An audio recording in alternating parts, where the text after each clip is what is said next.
un premier consul. César, salut.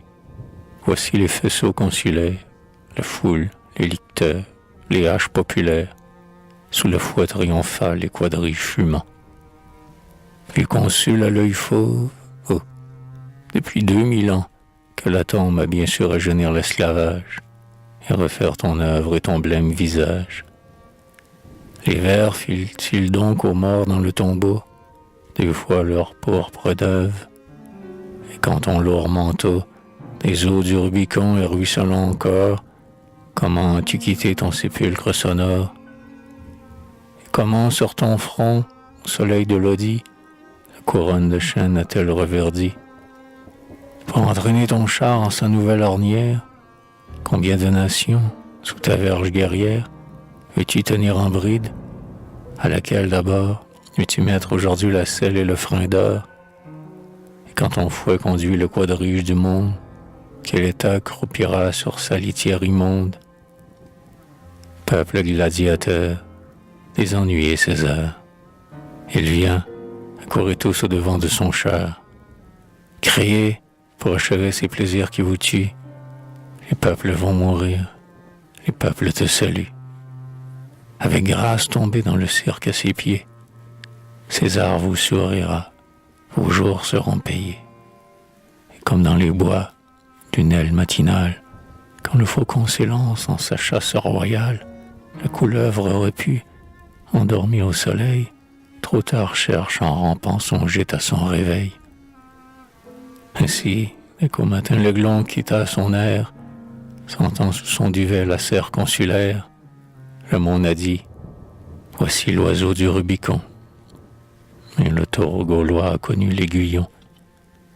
L'Hysope, ô démon, sous le cèdre s'incline. L'homme sous le héros, l'ombre sous la colline. Le flot baise le roc debout sur l'océan. La foule son César, et César le néant. Et, depuis ce jour-là, pour détrôner un monde, un homme a pris sa place. Et, quand un peuple gronde, ses pieds prônés, comme un sépulcre ouvert, heurtent les nations. Comme une ombre au désert, quand le lion royal agite sa crinière, chaque état devant lui se tait en sa tanière. Un homme seul est tout, il en reste n'est rien. Lui seul, il a tout fait, et le mal et le bien. Mille noms péri pour grossir son ouvrage. 1000 flots passeront pour qu'un seul flot surnage. C'en est fait.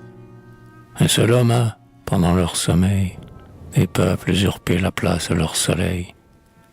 Qu'ils dorment. Pour eux tous, ardente sentinelle, le jeune consul veille en la cité nouvelle. Et sur sa map monde, armé de son compas, il débrouille en un jour le chaos des États.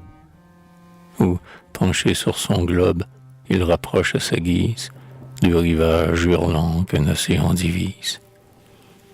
Ou d'un mot il efface un peuple trop altier, ou d'un trait de sa plume il se fraye un sentier sur le mont Hannibal, où, quand son doigt s'arrête, il creuse dans le roc un port à la tempête. Et sa lampe, mourant sur ses projets d'hiver, éclaire chaque fois un nouvel univers. Souvent pendant la nuit, quand la nuit fait silence, le premier au conseil il met dans la balance le vieux code romain par l'évangile usé. Son esprit, comme un glaive à sa droite aiguisé, tranche le nœud gordien que nouèrent les sages et fait sa loi des reins de 1000 obscurs usages.